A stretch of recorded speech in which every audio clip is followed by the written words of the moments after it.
Iki, manajer menaruh kepada hasil akhir, kepada hasil. Oh ya, goalnya sini, pokoknya dia fokus, sudah ditentukan leader, hasil akhirnya apa?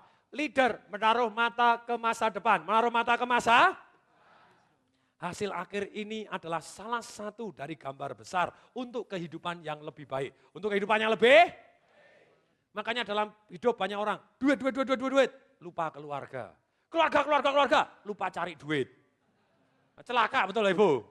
Duit adalah salah satu sarana, duit adalah salah satu untuk supaya keluarga Anda jauh lebih harmonis. Betul? Betul Ibu, ini Bapak tahu ada, bukan hasil akhirnya saya kaya, no. Ada pandangan yang jauh lebih luas di masa depan. Keluarga Anda jauh lebih harmonis, anak-anak Anda lebih sehat, Anda bisa mendapatkan pendidikan terbaik karena duit. Duit itu adalah salah satu hanya sarana, oke? Sekarang kita lanjutkan, lanjut. Sikut kiri, sikut kanan, semangat, hoi. Manajer menerima status quo, kosong ya emangnya gue pikirin. Kalau enggak ada yang inisiatif foto ya sudah duduk semua. Fotonya jelek emangnya gue pikirin. Itu leader, itu manajer. Tapi seorang leader dia menantang status quo. Kalau tidak ada Bapak Ibu dia akan aktif memimpin. Dia aktif apa? Dia akan aktif, inilah. Kemudian berikutnya, manajer mempertahankan dan memelihara. Memanage Bapak Ibu. Mempertahankan dan memelihara yang sudah ada. Leader no Bapak Ibu, dia mengembangkan. Dia apa? Setiap ada datang seorang manajer, perusahaannya baik-baik saja. Tapi tidak berkembang dahsyat. Setiap ada leader, berubah. Setiap ada leader apa Bapak Ibu? Karena berkembang berarti berubah. Berkembang berarti? Oke, ini mari kita lanjutkan lagi. Manajer mengelola, dia mengelola Bapak Ibu. Leader tidak Bapak Ibu, dia menginovasi. Kalau Anda sudah ada, tidak pernah ada perubahan. Anda hanya mengelola yang ada. Tapi kalau Anda terus inovasi, sikut kanan, sikut kiri. Inovasi, hoi. Saya pernah jadi pemimpin di bank di Malang. Saya terus inovasi. Mulai ada sistem antrian pakai tempat duduk. Kemudian antrian, kalau bisa tidak antri. Itu terobosan yang luar biasa. Goalnya adalah kalau bisa tidak antri. Saya melihat antri 45 menit, I don't like. Kalau bisa tidak antri bagaimana? Kalau terpaksa antri, antrinya harus cepat. Kalau terpaksa antri lama, antrinya harus nikmat. Betul? Nah makanya Bapak Ibu, pada waktu itu antrinya supaya nikmat bagaimana? Gampang, langsung pasangin televisi, setelin Mr. Bean, betul? Orang antri ketawa, hahaha. Problemnya Bapak Ibu, tellernya sering selisih. Ketawa ada apa? Itu ikut lihat, ikut ketawa Bapak Ibu. Nonton Mr. Bean. Nah tapi karena inovatif, terus mengembangkan, terus apa? Setiap hari Sabtu semua teller harus nonton Mr. Bean sampai belenek. Kalau dia sudah nonton belenek, dia kata, itu yang itu sudah tahu apa. Terganggu nonton, ikut selisih lagi. Tapi itulah Bapak Ibu, di tempat saya ada antrian Bapak Ibu tanpa antrian. Yaitu pakai jalan tol, edan. Karena inovatif, betul Bapak Ibu? Jalan tol, sekarang orang kalau antri, kalau Anda butuh buru-buru, mau enggak Anda bayar 500 enggak antri? Siapa yang mau? Angkat tangan katakan saya. Lah ada jalan tol, enak enggak? Itu kan pemecahan, betul enggak? Kreatif, inovatif. Jalan tol. Ada counter khusus untuk, gini, pada counter khusus untuk nyumbang. Counter khusus untuk, karena kalau orang ngasih duit, ini yang membuat keramaian kamu ngecat untuk yang lebih cepat. Tapi kalau untuk disumbangkan, everybody win. Panti asuhannya yang disumbang, menang atau menang? Orang yang tidak mau antri, mau bayar lebih banyak. Dia karena tidak antri, dia lebih cepat, dia juga menang, betul? Perusahaan juga terpecahkan untuk orang-orang yang tidak punya waktu, dia bisa jauh lebih cepat. Betul Ibu? Dahsyat? Ada di Jakarta atau di Surabaya yang ada antrian model enggak pakai gitu bayar, ada? Karena banyak manajer, jarang leader, betul Bapak Ibu? Tapi leader Bapak Ibu, dia akan mengembangkan, dia menantang status quo, betul Bapak Ibu? Dia enggak menerima apa adanya, pokoknya dia mau lebih baik. Mau lebih baik? Ketika mau lebih baik, selalu Bapak Ibu ada oknum teroris. Ada oknum apa? Yang melaporkan Anda, betul Bapak Ibu? Saya mendadak ditelepon dari kantor pusat. Ini apa-apaan? Masa BCA yang buat keramaian mendadak Anda dikasih jalan tol? BCA tahu singkatnya Bapak Ibu? Bang capek. Di tempat saya bisa Anda antri, edan? Karena saya terus menantang, terus apa? Nah kemudian pada waktu ditelepon, apa-apaan? Lupa, enggak Pak, itu kan kita untuk sumbangan. Oh dia baru tahu, oh ternyata untuk nyumbang. Untuk apa? Nyumbang berarti kan terpecahkan, betul enggak? Loh, nah tapi kalau nyumbang nanti kalau antriannya rame kan percuma, tetap orang bayar aja, berarti Anda ngasih charge. Jadi mendadak di bank Anda mendadak orang harus nambah duit. Loh Pak, begini kalau antriannya rame, saya naikkan jadi 1.000. Betul nggak? Nah, terus nanti kalau ternyata 1.000 tidak laku, ya saya turunin 750. Luas saja, betul lah Ibu? Bisa enggak? Loh nanti kalau sama sekali tidak laku walaupun Anda turunin, tidak masalah, counternya masih bisa dipakai. Yaitu pada waktu kosong, yang tidak mau nyumbang, tidak apa-apa, silakan masuk ke sini, tidak usah nyumbang, karena Anda sini. Tapi kalau ikut antrian di sini nyumbang, boleh? Tapi begitu ada yang antri di sini, situ di stop. Bisa Pak Ibu? Brilliant? Memecahkan? Bisa? Tolong lapor sama Bang Anda semua di sini, oke? Apa itu antri terus? Orang tidak mau antri juga ada, ya atau ya? Dan yang disumbang senang, ya atau ya? Oke, nah kemudian inilah inovatif, inilah apa? Bank setoran cepat tanpa antri. Di Malang Bapak Ibu tahun 95, 96 Bapak Ibu zaman saya ada setoran cepat. Ada amplopnya, ada apa? Karena banyak orang Bapak Ibu, dia mau setor. Sebetulnya dia, aduh rame banget. Tapi kalau dia tidak antri kan senang, betul nggak? Itu kita kalau rame, marketingnya keluar, customer service-nya keluar. Pak, mau tidak antri Pak? Oh mau, silakan. Dan slipnya biru, biru berarti setoran. Biru berarti apa? Kemudian Pak dimasukkan di sini, tapi ini ada hukumnya. Ada apa? Hukum, saya kuliah hukum, Bapak Ibu, jadi saya tahu. Oh bahwa setoran ini tidak boleh untuk setoran clearing hari ini, tidak boleh diambil tunai. Nanti akan diinput setelah jam 3, berarti Anda tidak bisa tarik melalui ATM sebelum jam 3. Nah kalau selisih, sudah ditulis di situ. Apabila selisih kurang, akan diinput seperti dengan selisih kurang ataupun selisih lebih, karena akan dibuka oleh 2 orang. Dibuka oleh berapa orang? Berarti minimal sebelumnya 3 orang, Bapak Ibu setorannya diambil oleh 3 orang. Nanti akan diinput persis seperti jumlah yang ada di sini. Dan kami bersedia bahwa kalau kami kurang ya akan disebut dengan kurang, kalau lebih akan disebut dengan lebih. Kalau ada uang palsu kita akan potongkan dan kita akan laporkan ke BI, kita akan berikan slip tanda pelaporannya dan kita hanya input sejumlah bukan sesuai dengan yang tertulis tapi sesuai yang dihitung oleh staf bank, 2 bank ini tadi, bank 2 orang. Aman dan aman ya atau ya? Betul Ibu? Ini Bapak Ibu, ini bukan mengelola yang sudah ada, tapi inovatif. Tapi ini Bapak Ibu, dahsyat luar biasa. Ini Anda pemimpin, Anda harus inovasi untuk jadi lebih baik. Jadi lebih, sikut kanan, sikut kiri. Jadi lebih baik, woi. Manager fokus peraturan, leader manage resiko. Leader manage resiko, Ibu. Resikonya apa? Dalam kehidupan sebagai pemimpin, Anda harus tahu resiko. Resiko secara umum dibagi menjadi 2. Resiko secara umum dibagi jadi resiko bisnisnya, resiko terhadap diri sendiri. Resiko yang di luar Anda dan resiko diri Anda. Resiko untuk diri Anda itu Bapak Ibu kembali lagi ada 2. Satu besar kecil akibatnya, satu besar kecil apanya? Yang satu besar kecil kemungkinan terjadinya. Silakan dicatat Bapak Ibu supaya Anda ambil keputusannya lebih tepat, jadi leader dengan lebih bermanfaat karena Anda bisa menimbang resiko. Satu besar kecil akibatnya, satu besar kecil apa? Yang satu besar kecil kemungkinan terjadinya.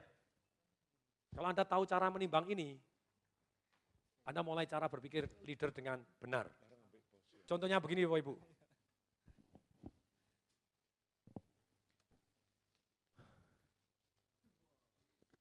Ada orang seringkali berpikiran dengan cara yang salah karena dia tidak tahu caranya menimbang risiko. Dia takut ambil langkah, takut ambil. Contohnya ini. Ini lebih baik pasang pagar, tapi percuma. Kalau nanti pagar juga ada yang loncat. Lah kalau saya nimbang dengan risiko, lah kalau gitu lebih baik enggak usah kasih pagar sekalian. Ketika orang mempertentangkan sesuatu, dia tidak tahu caranya menimbang risiko, dia akan mempercumahkan sesuatu hal yang sebetulnya perlu. Contohnya kayak tadi, ini pasang pagar, percuma pasang pagar karena orang juga bisa loncat. Kalau sudah begitu, persis seperti orang gini. Lalu itu enggak usah ada pagar, sama. Pak, percuma Anda diet yang benar olahraga, Anda bisa mati ditabrak mobil. Lalu itu enggak usah olahraga, enggak usah begini, belum ditabrak mobil sudah mati duluan, betul enggak? Anda mulai berpikir, contohnya, akibat yang paling besar Anda duduk di sini, resiko yang paling buruk, resiko yang paling berat yang mungkin Anda terjadi apa? World Trade Center ditabrak pesawat terbang, betul? Itu kan di Amerika WTC juga ditabrak pesawat terbang, betul nggak? Itu mungkin terjadi, mungkin? Akibatnya parah, Anda bisa mati seketika, ya atau ya? Tapi pertanyaan saya, kemungkinan terjadi besar atau kecil? Kalau kemungkinan terjadinya kecil, ya sudahlah bisa diabaikan karena 0,00 sekian, ya atau ya? Nah kemudian pertanyaan yang kedua sekarang, apa yang kemungkinan terjadinya besar, tapi akibatnya kecil? Sebelah Anda kentut. Bisa? Ini Pak, sebelah saya tadi kentut Pak, asem tenan, baunya ada enak Pak. Itu kemungkinan terjadinya besar ya, maklum lah kalau Anda salah makan kebung-kebung dut itu biasa ya, tuh nggak? Dingin-dingin kentut ya sudahlah. Dan Bapak Ibu tahu sebagai seorang pemimpin, begini Bapak Ibu, efek sengsara itu bisa lama, bisa cepat. Pilih mana? Pilih cepat, betul nggak? Jadi kuncinya di sini, kalau ada sebelah Anda kentut, cara yang terbaik, hirup bareng-bareng secepat mungkin. 1, 2, 3, go, sedot. Langsung habis, betul nggak? Lah Anda tahan-tahan sedikit-sedikit ya tetap dihirup, ya toh ya? Orang Anda tetap harus bernapas. Makanya cara paling cepat, sedot bareng-bareng, boleh? 1, 2, 3, go, sedot, ayo. Nah, langsung habis. Oke, layar tolong, kita akan lanjutkan. Ini Bapak Ibu, manajer ini, kemudian balik lagi Bapak Ibu, masuk lagi, masih banyak sekali. Manajer Bapak Ibu tadi memiliki jarak pendek, perspektif jarak jauh. Bertanya bagaimana menaruh, bagaimana depan. Ini menerima status quo, mempertahankan, mengelola peraturan resiko. Nih Bapak Ibu, dia inovatif. Manajer tadi leader resiko. Manajer adalah bentuk, dia paling penting bentuknya. Paling penting apa? Strukturnya bagaimana bentuknya. Kalau leader yang paling penting isinya, yang paling penting apa? Seringkali dalam melakukan kontrol, dalam melakukan apa? Di bank misalnya, kalau tanda terima clearing itu warkat yang masuk diserahkan ke belakang harus ada tanda terimanya, harus ada tanda. Tapi yang paling penting kan tujuannya aman, tujuannya apa? Lah kalau letaknya di belakang saja, letaknya di apa? Ya langsung kasih, dari customer langsung dikasih. Kalau ke lantai 2 ya mestinya harus pakai tanda terima. Ada sistem, ada aturan. Tapi kalau pakai tanda terima, kelamaan. Ini Bapak Ibu, isinya apa? Maksudnya apa dulu? Isinya sekali lagi. Yang benar apa dulu? Yang bukan dengan benar saja, tapi isinya apa? Manajer yang paling penting stabil. Kalau stabil berarti, yang namanya stabil berarti tanpa perubahan. Halo. Yang namanya stabil berarti tanpa? No Bapak Ibu, leader yang penting berubah, yang penting apa? Makanya sometimes leader dengan manajer tidak cocok. Sering bisa berantem Bapak Ibu. Karena secara fungsi beda gitu ya. Nah kemudian manajer Bapak Ibu pakai taktik, manajer pakai apa? Leader pakai strategi. Taktiknya apa? Supaya begini, taktik itu adalah gerakan yang terampil. Gerakan terampil untuk mencapai apa yang diinginkan. Kalau leader strategi. Kalau strategi adalah rencana yang dibuat secara terampil. Strategi adalah rencana yang dibuat secara terampil. Oke, berikutnya. Manajer berdasarkan, ini Bapak Ibu, bimbingan. Motivasi, leader berdasarkan gagasan. Leader berdasarkan apa? Gagasannya apa? Anda gagasan. Bukan hanya ini Bapak Ibu. Kemudian manajer pakai bimbingan, leader pakai inisiatif. Leader pakai apa? Biarkan karyawan bawah-bawah Anda supaya punya inisiatif bagaimana. Manajer yang paling penting sasaran. Tapi kalau leader alternatif. Kalau leader apa? Sikut kiri, sikut kanan. Semangat, woi. Ayo stop nulisnya, sikut dulu. Semangat, woi. Oke, inilah. Nah, alternatifnya apa terlebih dahulu? Untuk tahu apa dan mengapa lebih baik punya alternatif. Lebih baik punya apa? Sayangnya kalau ada, saya enggak tahu, di sekolah kita diajarin inisiatif. Malah enggak boleh, betul enggak? Anda inisiatif, ngomong, beda pendapat sama gurunya. Apa yang jadi? Disetrap, tidak diluluskan, betul? Harus sistem. Ini Bapak Ibu. Sometimes, ini alternatifnya apa dulu? Sometimes Bapak Ibu yang namanya leader, dia tidak fokus, oh sasarannya ini. No, dia alternatifnya apa dulu? Kemungkinannya apa? Jadi dia buka pikiran supaya terjadi perubahan. Supaya terjadi apa? Perubahan. Berikutnya, manajer pakai otak kiri. Manajer pakai otak? Leader tidak pakai otak. Bukan Bapak Ibu. Oke Bapak Ibu. Leader Bapak Ibu otak kiri dan kanan. Otak kiri dan? Apa sih bedanya otak kiri dengan kanan? Otak kiri logis, sistematis, urut-urutan, berdasarkan angka, berdasarkan kata-kata. Ini Bapak Ibu, dia pakai struktur in order Bapak Ibu. Rapi, inilah otak kiri. Kalau otak kanan itu tidak teratur, meloncat, berupa gambar, berupa apa? Anda ngalamun di tengah siang bolong, itu otak kanan. Nah problemnya orang ketika dia hanya otak kiri, di sekolah kita itu pendidikannya berat otak kiri. Ujian matematika, ujian menghafalkan secara struktur gini urut-urutannya. Sebetulnya menghafalkan lebih enak pakai otak kanan. Lebih baik pakai apa? Dengan otak kanan kita akan jauh lebih cepat menghafalkan karena lebih kreatif. Sesuatu yang hafal selain ada urutnya, ada emosinya. Ada apanya? Ini yang otak kanan ada emosinya, ada perasaannya, ada musik, ada dengar, rasa Bapak Ibu. Tapi inilah otak kanan. Nah otak kanan dan kiri punya fungsi yang berbeda dan ada yang menarik. Yang menarik, wanita dengan laki-laki berbeda. Ini, seorang manajer dengan seorang leader, Anda tahu ternyata gaya kepemimpinannya. Wahai wanita, saya mau tanya, siapa yang di sini wanita? Angkat tangan. Kalau Anda tidak angkat tangan berarti laki. Oke, siapa yang wanita angkat tangan? Oh, wanita, oh, Ibu. Saya akan berikan satu pengumuman. Dengan pengumuman ini, mohon yang laki-laki tepuk tangan. Setuju? Pengumuman, otak wanita ditakdirkan lebih bagus dibanding otak laki-laki. Tepuk tangan untuk wanita. Wanita juga tepuk tangan wanita. Yeay!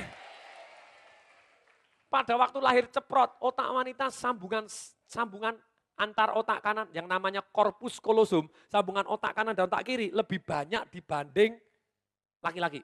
Makanya kalau SD biasa yang juara adalah wanita, ya atau ya? Betul. Waktu saya ngomong gini Bapak Ibu ada yang protes, Pak ada laki-laki protes. Di tempat saya yang juara selalu laki-laki. Oke sekolahmu di mana? Don Bosco, laki semua. Ya, terang aja laki semua yang juara laki. Inilah otak wanita secara korpus kolosum.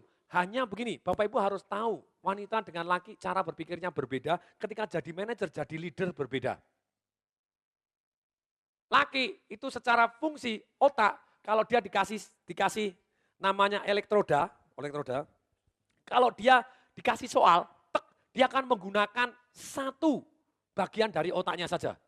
Encret, satu doang yang tersalur electricity. Tapi perempuan karena sambungannya korpus kolosum, sambungan antar dua otak kanan otak kiri lebih banyak. Pada waktu dikasih soal Bapak Ibu, dikasih elektroda, otaknya persis seperti pohon Natal. Encret. Semua bergerak. Dan wanita kalau dengan semua bergerak, dia akan proses berpikirnya sedikit lebih lama dibanding laki. Kalau dia ambil keputusan. Dan cara ambil keputusan wanita seringkali dengan ngomong. Dengan apa? Dia mengutarakan perasaannya, nyoba dulu begini, berkeluh kesah, begini segala macam. Makanya, wahai para suami, saya mau tanya, siapa yang sudah menikah? Mau angkat tangan. Siapa yang belum menikah? Angkat tangan. Siapa yang sudah menikah tapi di sini ngakunya belum? Angkat tangan.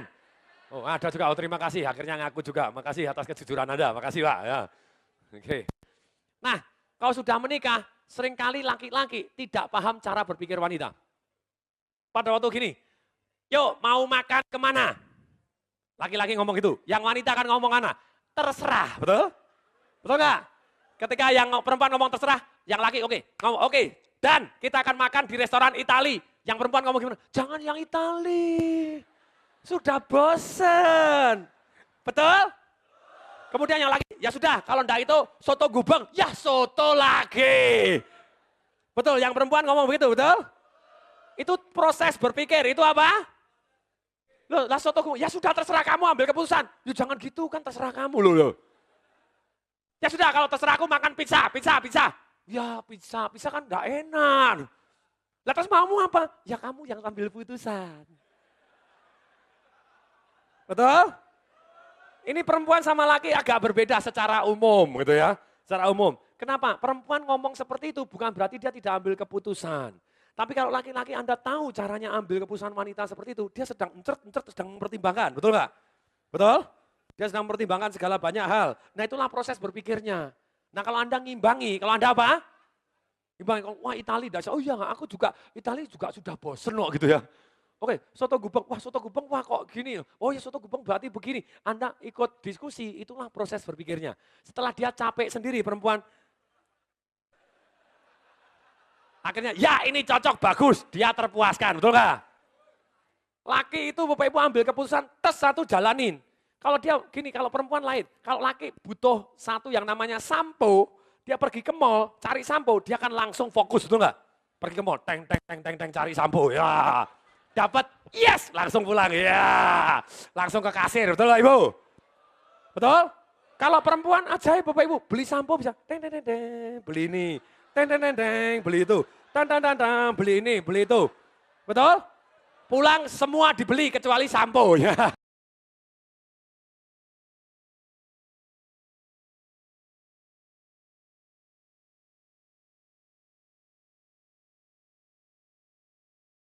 Sometimes gini Bapak Ibu, kalau perempuan kepengen menjadi leader dan manajer yang baik, dia harus energinya jadi sedikit male. Sedikit apa?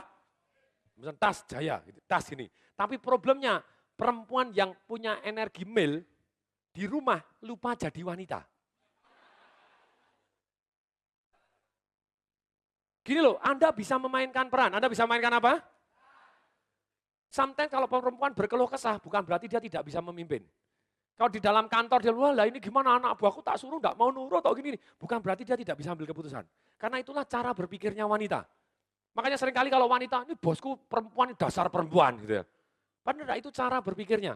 Tapi kalau wanita kepengen sukses berkarir, please energinya sedikit mil. Energinya sedikit apa? Anda mulai belajar, tas ambil keputusan jalankan, ambil keputusan tas jalankan. Kalau Anda menunjukkan ketidakberdayaan, seringkali Anda tidak dianggap pemimpin yang baik. Padahal belum tentu, karena itu proses berpikir. Misalnya ada pemimpin wanita, ditanya pada waktu itu, tentang penebangan hutan. Dia ngomong gimana? Ya aku tahu sih, tapi ya gimana, dari atas sampai bawah semua main. Menunjukkan ketidakberdayaan, betul? Padahal dia bukan tidak berdaya, pulang dia bisa ambil jalan, tas-tas itu proses berpikirnya dulu, nanya dulu, betul nggak? Tapi sebetulnya alangkah lebih baik kalau misalnya Anda lagi proses berpikir, di depan wartawan, di depan kolega Anda, tunggu dulu. Gimana menurut Anda penumpang? Oke Pak, itu PR saya, kita akan pikirkan lebih dahulu, besok kita akan konferensi pers tentang bagaimana ngatasin. Jadi Anda tidak menunjukkan proses berpikirnya di depan mereka. Boleh? Itu wanita, kalau Anda pengen jadi leader, Anda proses berpikirnya Anda paham. Saya berpikirnya memang begini, memang multi fokus. Multi apa? Dia akan ngambil gini, dia akan ngomong tentang ini, ngomong ini, bukan berarti dia tidak bisa ambil keputusan. Nah, makanya sekarang begini Bapak Ibu. Jadi laki itu kalau misalnya dia baca koran, karena dia hanya fokus satu hal saja, dia hanya baca koran doang. Tapi kalau perempuan, dia baca koran, bisa sambil masak, sambil ngomong, sambil marahin pembantu. Betul lah? Multifunction otak wanita jos itu.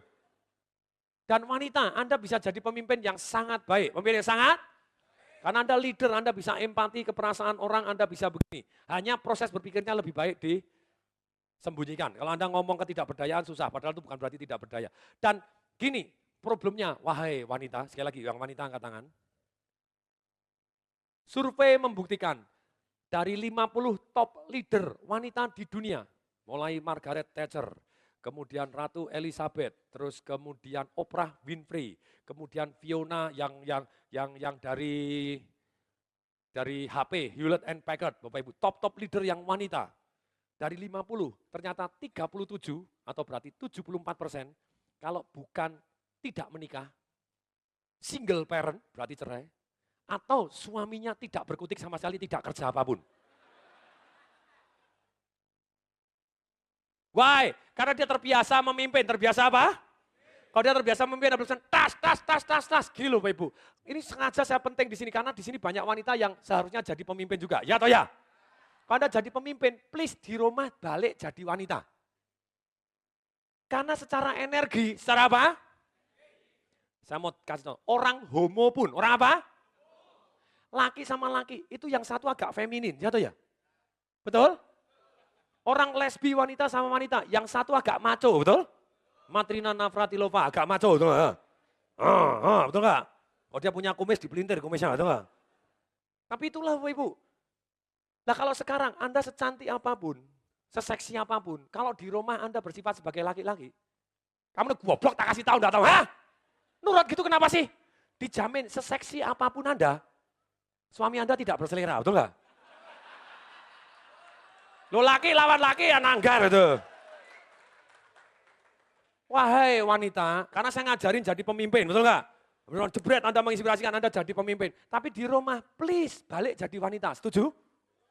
Kalau enggak nanti malam enggak disenggol loh gitu ya. Enggak senggol enggak apa-apa, sendiri juga bisa puas. Nah,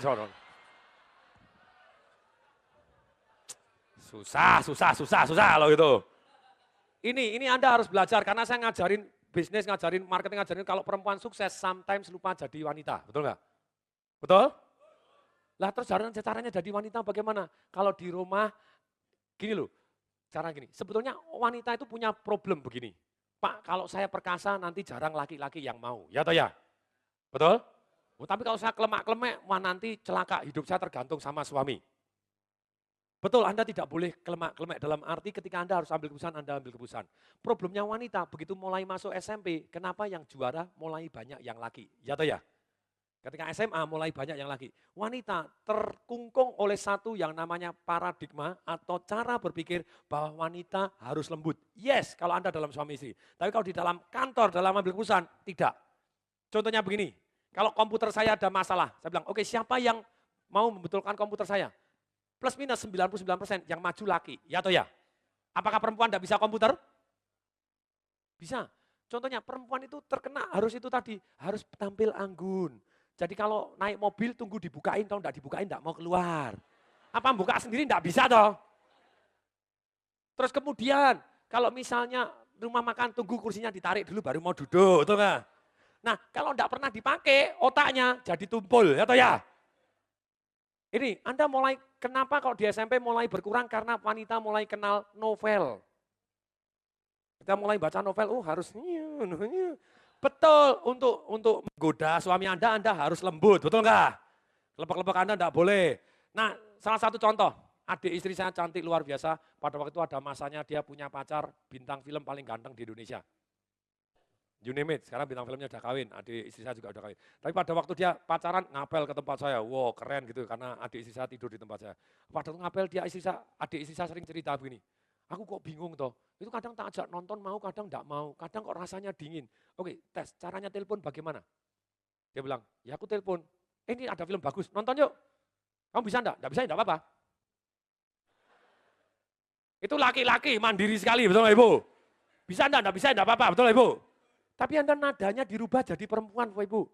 Gila kalau di depan laki-laki Anda bisa lembut. Anda kan yang laki lebih toyong, ya toh ya? Gini, lebih apa? Wih, ini keras banget nih Bapak Ibu. Lebih apa? Ayo semua ikutin saya. Toyong.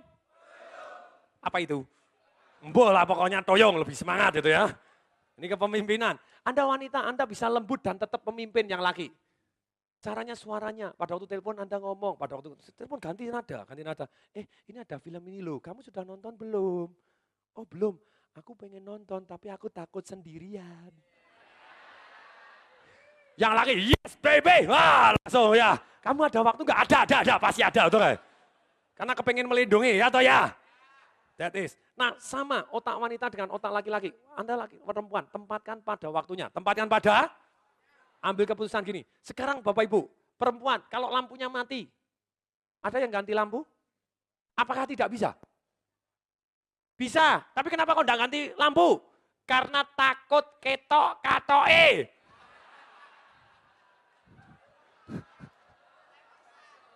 Betul? Ora ilok. No Bapak Ibu, Anda wanita juga boleh temandang. Boleh apa? Temandang bahasa Indonesianya apa?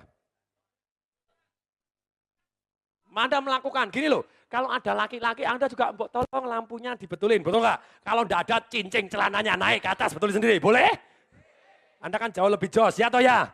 Itulah, oke wanita, saya doakan Anda juga jadi pemimpin-pemimpin bangsa, amin? Oke tepuk tangan tuh wanita.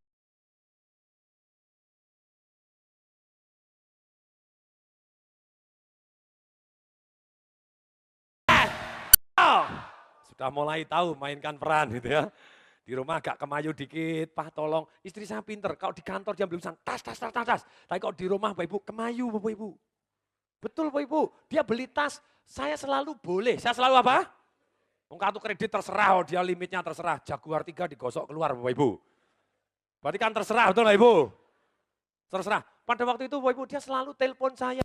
Pap ini ada tas ini, boleh enggak? Jawaban saya selalu boleh, betul nggak Ibu? Tapi seringkali dia manja Bapak Ibu, yuk temenin yuk, aku sudah lihat tas, kamu gini, tasnya bagus enggak, ini sama ini bagus mana? Itu proses berpikir wanita yang khas, agak vulnerability. Apakah dia enggak bisa ambil keputusan sendiri? Bisa Bapak Ibu, dia cuma menghargai suaminya, betul nggak Ibu?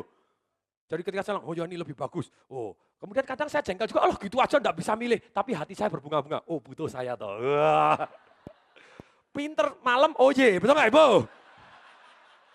Makanya rambutnya hilang nih Bapak Ibu.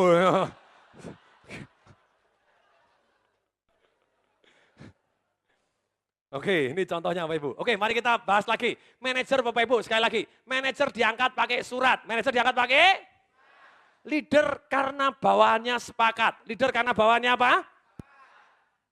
SBY, seorang manajer atau seorang leader? Karena 60 sekian persen orang sepakat bahwa dia pemimpin. Ini Bapak Ibu. Ini, manajer Bapak Ibu dengan benar, leader yang benar tadi sudah dibahas. Manajer diangkat dari atas, ditunjuk kamu jadi manajer toko saya ini, leader Bapak Ibu. Walaupun di toko tadi ada manajer yang diangkat, bisa jadi leadernya bukan manajernya. Ya atau ya? Kenapa? Leader adalah didukung dari bawah. Betul? Kalau Anda tidak memenangkan hati bawahan Anda, sebenarnya Anda hanya manajer doang. Oke, lanjut didukung dari bawah. Berikutnya manajer mau tidak mau karena dia ditunjuk seorang leader secara sukarela. Apa? Jadi pemimpin adalah mudah. Jadi pemimpin adalah karena lawannya sedikit. Karena lawannya pada waktu SBY jadi presiden di Indonesia, apakah dia mengalahkan 230 juta orang yang lain? Tidak. Yang nyalonkan presiden cuma 5, betul? Betul nggak Ibu? Pertanyaan, waktu saya mencalonkan diri jadi ketua Asosiasi Manajemen Indonesia, waktu di Jakarta, apakah saya mengalahkan 3.000 anggotanya yang lain? Lawan saya 1. Betul Ibu? Anda berani mencalonkan diri sudah menang dulu, betul nggak Ibu? Secara sukarela, secara apa? Jadi pemimpin mudah, jadi pemimpin apa? Anda berani tanya, berani berdiri, berani menonjol, berani mengenalkan diri, berani ngatur pada waktu begini bagaimana, berani usul, berani ngomong. Lupa kalau salah, salah adalah proses belajar. Salah adalah proses? Lebih baik Anda salah sekali dan besoknya benar daripada tidak pernah salah, sebetulnya salah total. Ya atau ya? Seorang pemimpin, dia mau mana? Mana enggak ya, mana enggak. Kalau dia tidak mana, luput 100%. Kalau dia mana, terlalu kiri, tinggal dikananin. Betul Ibu? Betul Ibu? Terlalu atas, tinggal dibawain. Lama-lama kena juga, mendadak dia jadi ahli. Mendadak dia jadi? Oke, tapi lebih baik belajar dari orang yang tepat, itu jauh lebih cepat. Oke, kalau Anda kepengen jadi pemimpin, belajar dari pemimpin-pemimpin yang lain. Koleksi buku-buku pemimpin. Boleh? Siapa di sini yang suka baca buku? Angkat tangan. Siapa yang tidak suka baca buku? Angkat tangan. Omong kosong tai kebo. Pasti bukunya salah, bilang tidak suka. Coba Anda tak kasih 36 jurus Kama Sutra. Pasti habis. Orang bilang tidak suka baca buku karena bukunya belum cocok, ya atau ya? Coba ada seni berciuman, ada Seoul Kiss bercium dengan penuh jiwa. Sudah tahu belum? Ada yang mau tak kasih contoh di sini? Ada French kiss, cara ciuman. Ada Italian kiss gitu ya. Segala macam kiss banyak Bapak Ibu gitu ya. Pukis ya, boleh juga pukis ya. Nah, ceritanya begini, kalau Anda tidak suka baca buku tentang kepemimpinan karena tebel-tebel, saya anjurkan Anda cari biografi orang sukses. Bos, biografi orang sukses itu kartun. Itu apa? Cerita tentang Shigeru Honda yang punya Honda, Akio Morita gitu ya yang Sony. Kemudian cerita tentang Bill Gates, cerita tentang Levi's, bagaimana dia menjadi pemimpin dalam hidupnya. Itu very good book. Saya paling senang Bapak Ibu, walaupun saya mestinya Gramedia ngasih saya komisi, betul nggak? Tapi saya senang Bapak Ibu karena itu bagus untuk mengasah kepemimpinan. Ngasah apa? Kepemimpinan. Anda baca, itu buku dijamin Anda senang karena kartun, oke? Jadi gampang. Pak Christian ini sudah pemimpin top tapi masih ikut terus nih, dahsyat Bapak Ibu. Ini ada orang konglomerat ikut di sini Bapak Ibu. Tepuk tangan dulu untuk Pak Christian Bapak Ibu. Ayo. Angkat tangan dulu Pak Christian. Nah ini Pak Christian ini. Konglomerat BPR punya showroom motor punya. Angkat tangan dulu Pak. Siapa tahu ada yang mau utang di tempat Anda Pak. Oh ini BPR. Berdiri Pak, berdiri. Muter Pak, muter. Ya, ini Pak Christian.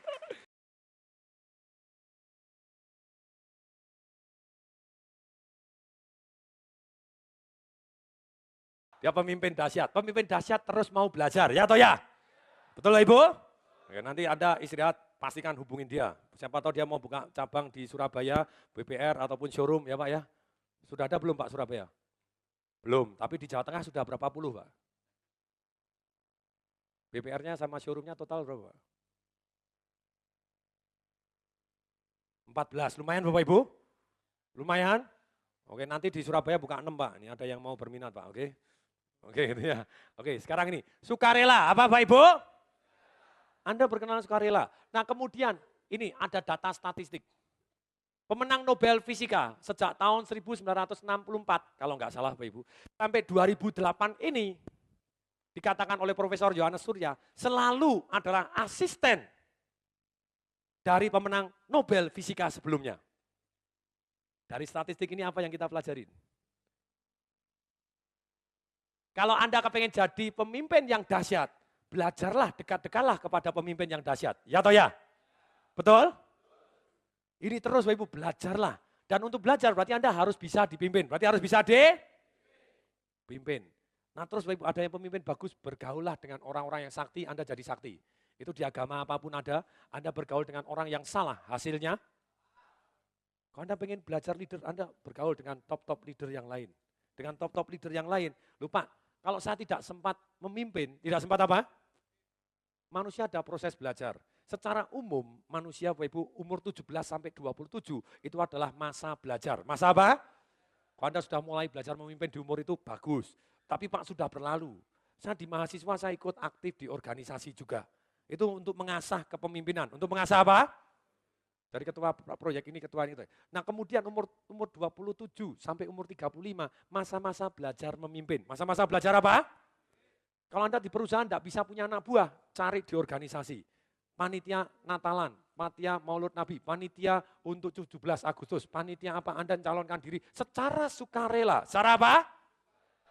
Dengan Anda get experience, oh ngatur orang seperti ini, ngatur orang seperti ini. Jadi dengan demikian, ini. Setelah Anda sampai umur 35 itu adalah masa belajar memimpin, 35, Bapak Ibu 36 sampai umur 45 itu masa-masa ambil risiko. Masa-masa apa?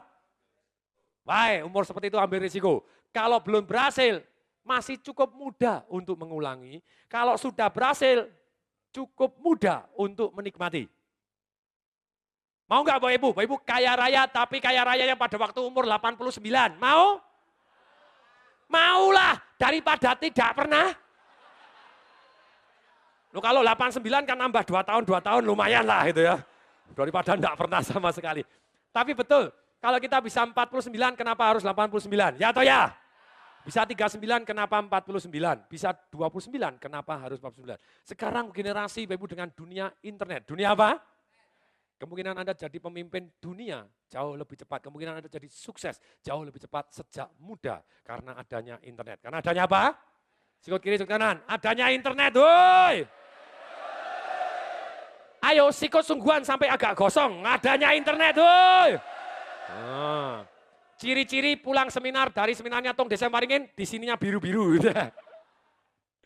Sukarela, apa Bapak Ibu? Umur tadi 35 sampai 45, kemudian masa-masa ambil risiko. 45 sampai 55, masa-masa menjual diri. Masa-masa apa? Anda masa-masa menikmati. Masa-masa apa? Umur 55 ke atas dianggap sebagai masa aman. Masa apa? Anda tidak diharapkan untuk ambil risiko terlalu besar. Tapi dengan demikian, gini, belajar terus, tapi terutama salah satunya belajar jadi pemimpin. Secara sukarela. Secara siapa? Siapa yang mau sukarela belajar jadi pemimpin? Angkat tangan, katakan saya. Termasuk Anda angkat tangan, oke saya berdiri apa segala macam, sukarela.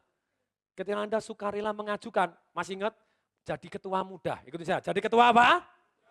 Lagi, jadi ketua apa? Saingannya dikit. Saingannya apa? Always, Bapak Ibu, always. Tidak, sebetulnya gini, saya kasih satu rahasia. Manusia di dunia ini Bapak Ibu, mereka menangis untuk dipimpin. Please deh, tolong saya dipimpin. Banyak sekali orang nangis untuk dipimpin. Itu rahasianya. Akibatnya, kalau kita mencalonkan diri memimpin, seketika Anda jadi pemimpin. Nah, siapa yang kepengen tahu caranya bagaimana di dalam organisasi Anda terpilih jadi ketua? Siapa yang pengen tahu caranya? Katakan saya. Cari halaman kosong. Kalau halaman kosong tidak ada, boleh pakai baju sebelah kanan Anda. Dicoret-coret, pinjem bawa pulang. Khususnya yang garis-garis ini bagus nih buat ditulis-tulis. Garis-garis. Semalam enggak tidur dia garisin. Kalau Anda kepengen kepilih jadi pemimpin, kuncinya begini Bapak Ibu. Kunci terpilih jadi pemimpin, Anda adalah orang yang memimpin. Kunci memimpin orang lain syaratnya harus ada apanya dulu? Harus ada yang dipimpin, betul nggak Ibu?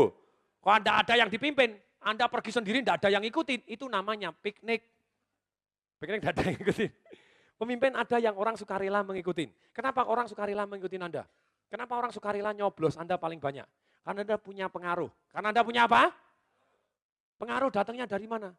Sudah pasti Anda punya pengaruh kalau Anda dikenal, ya toh ya? Anda tidak akan pernah punya pengaruh kalau Anda tidak dikenal, betul? Orang dikenal nasibnya lebih baik daripada yang mengenal. Sekarang saya mau tanya, siapa di sini yang kenal bahwa SBY adalah Presiden Indonesia? Mau angkat tangan? Sebentar, saya ulangi. Kalau Anda tidak angkat tangan, saya laporkan Anda diusir dari Indonesia. Siapa yang kenal bahwa Susilo Bambang Yudhoyono adalah Presiden Indonesia? Angkat tangan, katakan saya. Oke, makanya dia jadi presiden, ya toh ya? Sekarang saya mau tanya, siapa di sini yang dikenal secara pribadi oleh SBY? Angkat tangan. SBY yang mana? Oh, SBY itu Sugiarto Budiarjo dari Jogja, betul nggak? SBY juga singkatannya gitu. Nah, ini kalau Anda dikenal, Anda hari ini kalau Anda sudah dikenal baik, dikenal apa? Anda jadi menteri, ya toh ya? Betul? Jadi penasihat atau jadi apapun, betul? Karena Anda tidak dikenal, Anda duduk di sini ikut seminar, ya toh ya? Betul? Anda sibuk mikirin negara. Kemarin saya diundang di rumahnya SBY. Diundang 2 kali Bapak Ibu, sekali saya bisa datang, yang kedua tidak bisa karena harus seminar Bapak Ibu. Untuk Anda ini loh Bapak Ibu. Sorry itu ya. Nah sama Bapak Ibu, saya sukarela. Apa Bapak Ibu? Nah caranya supaya Anda jadi pemimpin, itu semaksimal mungkin duduk di depan. Tulis Bapak Ibu, semaksimal mungkin duduk di. Kalau saya ikut organisasi, saya ikut training, ikut kelas, saya semaksimal mungkin di deretan depan. Why? Karena deretan depan itu adalah deretan orang kaya, betul? Yang depan, amin? Oh amin, langsung yang depan amin. Gitu ya. Yang belakang juga kaya, amin? Oke, jadi sama-sama kaya gitu ya. Cuman gini, depan adalah bisnis kelas. Depan adalah apa? Kecuali nonton film, depan kelas kambing, oke? Tergantung situasi gitu. Nah ketika Anda duduk di depan, sekali lagi, Anda sering tanya. Sering apa? Anda sering memberikan pemikiran. Sering memberikan apa? Tapi kalau memberikan pemikiran, tergantung tipe atasan Anda. Tipe yang di sana. Kalau yang ngomong adalah pembicara umum, tidak masalah Pak. Menurut pendapat saya, menurut pendapat Bapak. Begitu. Tapi kalau itu atasan Anda, supaya Anda dikenal di organisasi, Anda mengajukan sukarela. Menurut pendapat Bapak, menurut pendapat siapa? Kalau Anda menurut pendapat saya, Anda seringkali lu kok meminterin gitu ya. Menurut pendapat Bapak, mungkin tidak gitu ya. Dan bahkan kalau ada pada waktu rapat, pada waktu begini, Anda bisa disukai pemimpin, bahkan dicalonkan penggantinya dia. Kalau Anda melakukan hal yang sederhana yang orang lain tidak lakukan. Siapa yang kepengen tahu, Anda bisa membuat atasan Anda, bisa mencalonkan Anda sebagai atasan juga. Siapa yang ingin tahu caranya, angkat tangan, katakan saya. Pada waktu rapat, pada waktu apa? Pada waktu seminar, pada waktu Anda apapun, ini Bapak Ibu, Anda membuat orang yang presentasi di depan senang dulu terhadap Anda. Caranya bagaimana? Waktu saya duduk di rumahnya SBY dengan sekian ratus pengusaha, termasuk dari Surabaya, apa yang saya lakukan? Ketika yang lain semua diem, begitu Bapak Ibu, saya Bapak Ibu ikutin saya, matanya besar, matanya apa? Berkedip-kedip, apa Bapak Ibu? Senyum lebar, kemudian manggut-manggut. Waktu Anda begitu Bapak Ibu, orang lagi presentasi selalu kan cari pendukung, betul nggak? Jangan ini kelihatannya dilempar sepatu, betul Ibu. SBY akan marah, betul? Anda bosan enggak, duduknya tegak begini, terus kemudian kalau dia ngomong sambil terus kita manggut sambil senyum. Sebelum saya ngomong, Bapak Ibu, dia sudah cinta sama saya. Boleh? Oke, sekarang kita belajar praktek. Ayo senyum semua, matanya besar, manggut-kedip, manggut-manggut, ayo. Itu waktu seminar Anda sudah disayangi sama pembicaranya, ya toh ya? Betul Ibu? Nah Anda harus dikenal, waktu Anda dikenal tanya, masih ingat pada waktu Anda tanya biasanya balik terlebih dahulu, kampanye betul nggak? Nama saya adalah Tung, Desember ingin saya dari perusahaan begini, inilah Pak, ini ada sebuah pemikiran, nah itu saya lakukan Bapak Ibu. Saya lakukan. Di depan SBY juga saya praktek. Di depan SBY saya juga praktek Bapak Ibu. Pada waktu itu ada sekitar sekian ratus pengusaha Bapak Ibu. Hanya ada satu pembicara yang dipanggil karena pembicaranya dianggap sebagai pengusaha juga. Namanya Tung Desemwaringin Bapak Ibu. Ada yang histeris Bapak Ibu. Itu cewek atau cowok itu ya? Suaranya ternyata cowok ya. Ini berani ngomong, berani apa? Apakah waktu saya usul 4 Bapak Ibu, usul tentang pajak, usul tentang apa? Untuk tentang creative thinking, untuk tentang maksudnya bahwa negara ini kalau mau bersaing dengan negara yang lain supaya dananya adem, berarti kita harus mempunyai nilai tambah dibanding negara yang lain. Betul Ibu? Nah saya usul dengan cara menyenangkan. Saya usul dengan cara, misalnya kalau yang lain kepada yang terhormat Bapak Haji, Doktor, Jenderal Bintang 4, disebut semua Bapak Ibu, Susilo Bambang Yudhoyono, segala macam disebut semua Bapak Ibu. Kalau saya enggak Bapak Ibu, saya cuman selamat siang Pak SBY, boleh saya panggil SBY? Karena saya kepingin akrab dengan Bapak.